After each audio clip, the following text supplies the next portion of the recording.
रहे हैं प्रकाश के अपवर्तन के बारे में। तो पिछले वीडियो में हम लोगों ने प्रकाश के परावर्तन के बारे में पढ़ लिया है।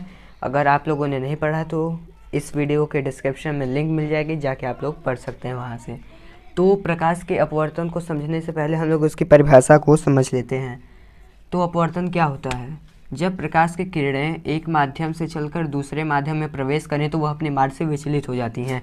इसी को लोग क्या कहते हैं? प्रकाश का अपवर्तन। यही घटना क्या कहलाती है? प्रकाश का अपवर्तन। तो हम लोग परिभाषा से ही जो है चित्र बना सकते हैं। तो सबसे पहले क्या लिखा है? जब प्रकाश की किरणें एक माध्यम से चलकर दूसरे माध्यम में प्रवेश करें। तो सबसे पहले क्या दिया है? प्रकाश की किरणें। किरण देता तो एक लेते, किरणें दिया है तो दो लेंगे। ठीक। दूसरे माध्यम में प्रवेश करें तो वो अपने मार्ग से विचलित हो जाती हैं। एक ये मार्ग हम लोग माध्यम ले लेते हैं, चलेंगी तो क्या हो जाएंगी? विचलित हो जाएंगी। तो इसी घटना को हम लोग क्या कहेंगे? प्रकाश का अपवर्तन। इसको हम लोग कुछ इस प्रकार से भी समझ सकते हैं। इस किरण को जाना चाहिए ऐसे, क्योंकि ये ऐसे आ रही है, देख सकते हैं। ऐसे ही जाना चाहिए इसको, लेकिन वो जाएगी कैसे? ऐसे चली जाएगी। ठीक। तो यही सब चीज़ें जो है हम लोगों को प्रकाश के अपवर्तन में पढ़नी है। तो सबसे पहले हम लोग प्रकाश के अपवर्तन में देख लेते हैं कि जो किरणें हैं सघन माध्यम और विरल माध्यम में किस प्रकार से चलती हैं। तो सघन से विरल माध्यम, तो जैसा कि देख सकते हैं चित्रानुसार आप लोग कि ये माध्यम है हम लोगों का। यहाँ पे मैं लिख देता हूँ माध्यम। ठीक है, ये क्या हो गया? हम लोगों का माध्यम। ऊपर क्या लिखा हुआ है? सघन माध्यम, नीचे विरल माध्यम। ध्यान से देखिएगा, आराम से समझ में आएगा। ये जो बीच में रेखा है वो क्या है? अभिलंब है। ये क्या है? अपतित किरण। क्या है? अपतित किरण, या फिर इसको हम लोग आपतित किरण भी कहते हैं। तो आपतित किरण आने वाली किरण, रे ऑफ इंसिडेंस इसको कहते हैं हम लोग। इसे हम लोग कहते हैं आई से प्रदर्शित करते हैं इसको हम लोग। ठीक है, क्या करते हैं? आई से प्रदर्शित करते हैं। और ये जो है हम लोगों का अपवर्तित किरण, रे ऑफ रिफ्लेक्टेड या फिर रिफ्लेक्टेड रे, इसको हम लोग आर से प्रदर्शित करते हैं। ठीक है, आर से। तो इसमें ज़रूरी फ्रेंड्स नहीं होता है कि जो कोण आई है वह कोण आर के बराबर हो जाए। ये संभव है, लेकिन जैसे कि नियम नहीं होता कि कोण आई जो है वो सदैव कोण आर के बराबर होगा। परावर्तन में होता है, लेकिन जो अपवर्तन में हुआ है ये हमेशा नहीं होता है। कभी होता है, कभी नहीं होता है। ठीक है, तो इसीलिए ये ज़रूरी नहीं होता है कि कोण आई बराबर कोण आर। तो अब देख सकते हैं सघन माध्यम से विरल माध्यम में जाएगा तो क्या होगा? ध्यान से समझिएगा। यदि प्रकाश की किरणें सघन माध्यम से विरल माध्यम में जाएं तो वह अपने अभिलंब से दूर हट जाती हैं। देखिए, इसको जाना चाहिए ऐसे, अभिलंब ये है, इससे क्या जा रही है? दूर जा रही है। तो हम लोग क्या कहेंगे कि वह अपने अभिलंब से दूर हट रही हैं। और अगर यही हम लोग विरल से सघन में ले लें, विरल से सघन, तो क्या बनेगा इसका चित्र? एक अभिलंब खींचना आवश्यक होता है, इसको मत भूलिएगा। उसको जाना चाहिए ऐसे, लेकिन यहीं से चली जाएगी। तो यहाँ पे आप लोग नामकरण करके आप लोगों को बताना है कमेंट में, A B C D E. ठीक। तो अब ए और ई में आप लोगों को बताना है कि ये कौन से माध्यम हैं, और बाकी सबको आपको नामकरण करने ना है कमेंट में। जैसे सी है तो सी क्या है? आपतित किरण, अपवर्तित किरण या अभिलंब, क्या है वो कमेंट करके आप लोग को बताना है। तो अब हम लोग बढ़ते हैं। तो लेंस हम लोग पढ़ेंगे, उससे पहले एक मुख्य टॉपिक है अपवर्तन का नियम। ठीक। तो अपवर्तन का जो नियम है इसको ध्यान से समझने वाली चीज़ है, एकदम आराम से फ्रेंड्स समझेंगे, सब चीज़ आसान है। देखिए, अपवर्तन का जो नियम है हम लोगों का, उसमें क्या है? सबसे पहले हम लोग यहाँ पे लिखेंगे, यहाँ पे समझेंगे हम लोग। ठीक। तो एक हम लोग तल ले लेते हैं। अब हम लोग क्या जानते हैं?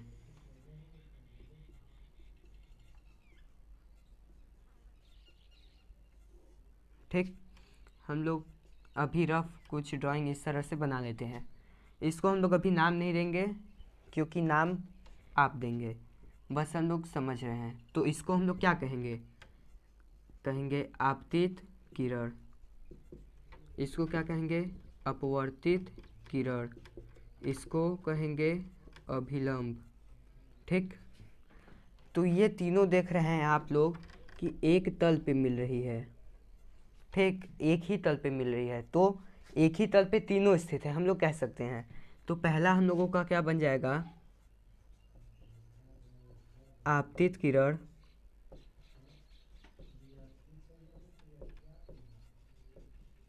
अभिलंब तथा अपवर्तित किरण, तीनों एक ही तल पे होते हैं, एक ही तल पर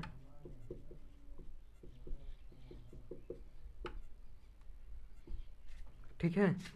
पहला नियम हम लोगों का ये निकल गया। अब दूसरा नियम जो है, यहाँ पे कोड हम बनाएंगे तुरंत। फ्रेंड्स अगर कोई पूछेगा तुरंत ये ध्यान रखिएगा, कोड हमेशा हम लोग अभिलंब से बनाते हैं।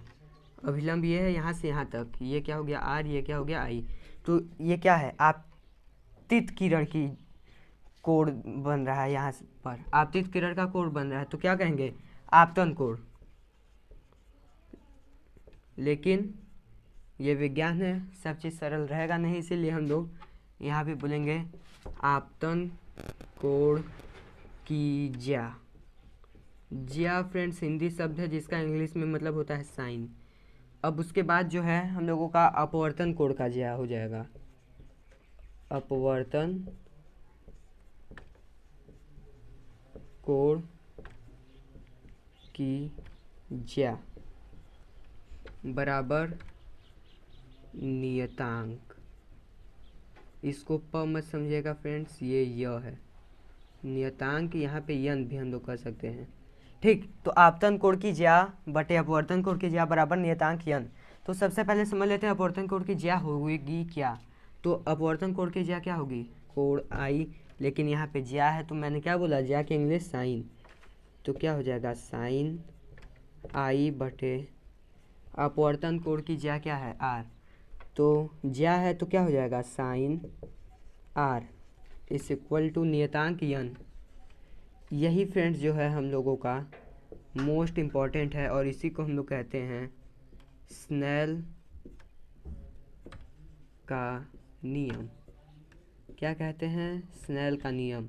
कॉम्पिटिटिव एग्ज़ाम में फ्रेंड्स इसी से क्वेश्चन आ जाते हैं और बहुत बार बहुत लोग फंस भी जाते हैं इसी के कारण। इसीलिए साइन आई बटे sine R equal to N नियतांक बराबर स्नेल का नियम, ये याद होना चाहिए फ्रेंड्स। और यही दो होते हैं हम लोगों के नियम, अपवर्तन के नियम यही दो होते हैं। अब हम लोग चलते हैं लेंस पे। तो अब हम लोगों ने पढ़ लिया है, अब हम लोग पढ़ने जा रहे हैं लेंस के बारे में। तो लेंस को पढ़ने से पहले सबसे पहले हम लोग समझ लेते हैं कि दो वक्र पृष्ठों से घिरी हुई पारदर्शी माध्यम को हम लोग लेंस कहते हैं। तो चलिए शुरू करते हैं। तो लेंस दो पारदर्शी माध्यम से, जैसा कि मैंने बताया, घिरा हुआ होता है। तो दो पारदर्शी माध्यम हम लोग कोई सा भी वक्र पृष्ठ होना चाहिए बस ले सकते हैं।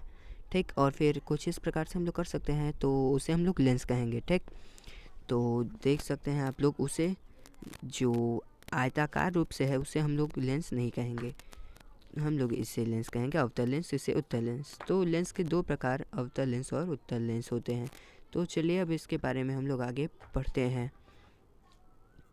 तो जो लेंस हम लोगों का होता है वो, सबसे पहले उत्तल लेंस के बारे में हम लोग थोड़ा पढ़ लेते हैं। तो इस तरह से हम लोग उत्तल लेंस बना सकते हैं। दो उभरा हुआ तल होता है इसमें। ठीक, तो दो उभरा हुआ तल जब होगा तो इस तरह से हम लोग कुछ बना लेंगे उसका निर्माण। फिर उसके बाद हम लोग कुछ इसमें मानक रेखाएं खींचेंगे जिसे हम लोग कहेंगे प्रकाशिक केंद्र। ठीक, ओ से उसे प्रदर्शित किया जाता है। और फिर एक मुख्य अक्ष रेखा हम लोग खींचेंगे जो कि पूरे लेंस को बीच से काटती हो और किस बिंदु पर काटती हो, बिंदु ओ यानी कि प्रकाशिक केंद्र पर काटती हो। तो इस तरह से हम लोग बनाएंगे उसे। ताकि बिंदु ओ पे उसे काटे या फिर प्रतिच्छेदित करे, और 4 भागों में हम लोग बांट देंगे। 2f1 2f1 2f1 और f2 2f2। ओके, सो तो हम लोग 4 भागों में उसे बांट लेंगे, जिससे हम लोग f1 या फिर f को हम लोग कहते हैं मुख्य फोकस। क्या कहेंगे हम लोग? मुख्य फोकस। f को सदैव हम लोग मुख्य फोकस ही कहेंगे। क्यों? क्योंकि ऐसे तो फोकस अनंत होते हैं, अगर हम लोग चाहें तो बहुत फोकस कर सकते हैं, लेकिन मुख्य फोकस एक ही होता है जो कि मुख्य अक्ष पर स्थित होता है। और अब देखते हैं 2f, इससे हम लोग कहते हैं वक्रता केंद्र, लेकिन जो लेंस होता है उसमें वक्रता केंद्र नहीं होती है। ठीक है, इसीलिए देख सकते हैं 2f1 है, तो चाहे हम लोग 2f1 2f2 किसी के लिए भी कहें, 2f समान ही रहेगा। वक्रता केंद्र को अब हम लोग वक्रता केंद्र न कहकर फोकस की दोगुनी दूरी भी कहेंगे। ठीक है, क्या कहेंगे? मुख्य फोकस की दोगुनी दूरी। तो जो वक्रता केंद्र है इसको हम लोग और क्या कह सकते हैं? मुख्य फोकस की दोगुनी दूरी। तो आई थिंक आप लोगों को समझ में आ रहा होगा कि मुख्य फोकस की दोगुनी दूरी क्या होती है। तो मुख्य फोकस की से दोगुनी दूरी क्यों कहा जाता है? क्योंकि ये 2f है। ठीक है, तो 2 लग गया तो यानी दोगुना तो ऐसे ही हो गया, तो आप लोग समझ ही सकते हैं कि मैं यहाँ पे 2f क्यों लिखा हूँ। मुख्य फोकस की दोगुनी दूरी, तो मुख्य फोकस की दोगुनी दूरी 2f1 हो चाहे 2f2, इससे हम लोग कहेंगे प्रथम मुख्य फोकस की दोगुनी दूरी, तथा उसे कहेंगे द्वितीय मुख्य फोकस की दोगुनी दूरी। तो इससे कहेंगे प्रथम फोकस, इससे कहेंगे द्वितीय फोकस। चाहे तो मुख्य फोकस भी कह सकते हैं, लेकिन कौन कहेगा उतना लंबा जब कम से ही काम चल जा रहा है। तो अब हम लोग देखते हैं अवतल लेंस। अवतल लेंस में भी सेम काम करना है, एक लेंस का निर्माण करना है और फिर एक मुख्य अक्ष रेखा खींचनी है और प्रकाशिक केंद्र दर्शाना है, डॉट डॉट डॉट ओ बिंदु को दर्शा लेंगे। फिर उसके बाद f1 2f1 f2 और 2f2 को दर्शा लेंगे, जैसा कि हमने उत्तल लेंस में पहले ही कर चुके हैं हम लोग। तो अगर आपको ये वीडियो अच्छी लग रही है तो आप चाहें तो स्क्रीनशॉट भी ले सकते हैं समझने के लिए। तो बाकी सब चीज़ उसमें भी सेम रहेगा, f भी वही रहेगा, 2f भी वही रहेगा, उसमें कोई भी परिवर्तन नहीं आएगा। तो सबसे पहले हम लोग देख लेते हैं उत्तल लेंस। इसे हमने जो लेंस बनाया है ये कौन सा लेंस है? उत्तल लेंस। और ये जो हम लोग लेंस बना रहे हैं ये कौन सा लेंस है? अवतल लेंस। ठीक है, तो उत्तल लेंस और अवतल लेंस का कॉन्सेप्ट जो है आई थिंक आप लोगों का क्लियर हो चुका होगा। तो चाहे तो स्क्रीनशॉट ले सकते हैं आप लोग, खाली समय में ले लीजिए स्क्रीनशॉट अगर अच्छा लग रहा है तो। और अब चलते हैं आगे की ओर। अब हम लोग देखेंगे कि इनमें प्रकाश की किरणें हैं जो हैं किस प्रकार से चलती हैं। तो सबसे पहले उत्तल लेंस में देख लेते हैं कि जो किरणें हैं किस प्रकार से चलेंगी। तो किरणें जो हैं वह 6 प्रकार से चलती हैं, लेकिन हम लोग शॉर्ट में ही देख लेंगे।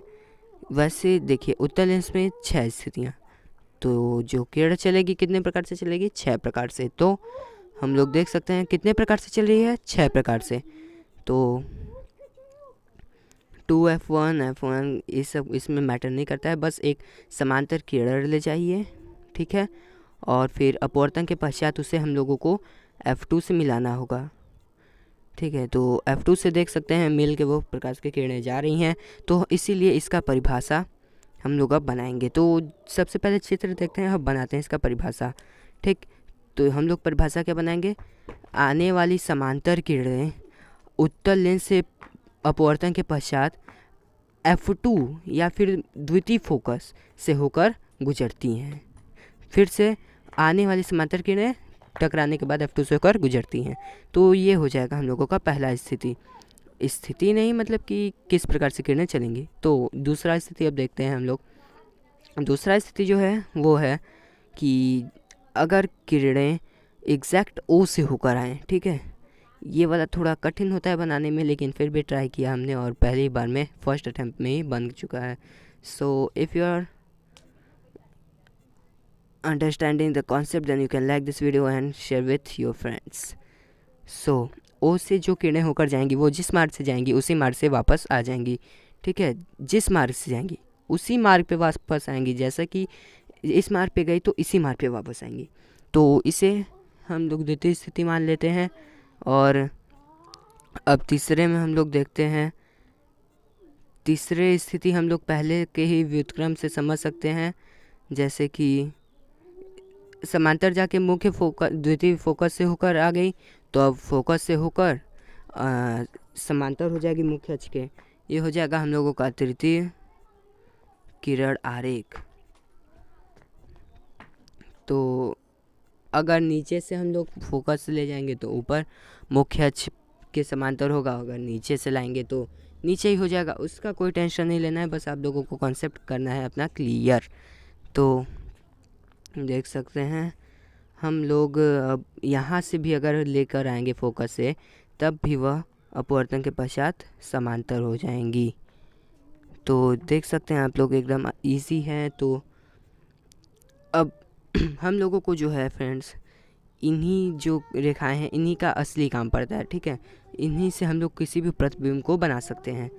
तो जो हम लोगों ने सीखा है उसके ही आधार पे अब हम लोग कुछ प्रतिबिंब को बनाना सीखेंगे, ठीक है। तो देख सकते हैं आप लोग, यही जो दो हैं इसी के आधार पे हम लोग प्रतिबिंब को बनाएंगे। तो फ्रेंड्स, प्रतिबिंब बनाना हम लोग सीखेंगे नेक्स्ट पार्ट में। तब तक के लिए बाय बाय। अगर आपको ये वीडियो अच्छी लगी तो इस वीडियो को लाइक, सब्सक्राइब और शेयर ज़रूर करें।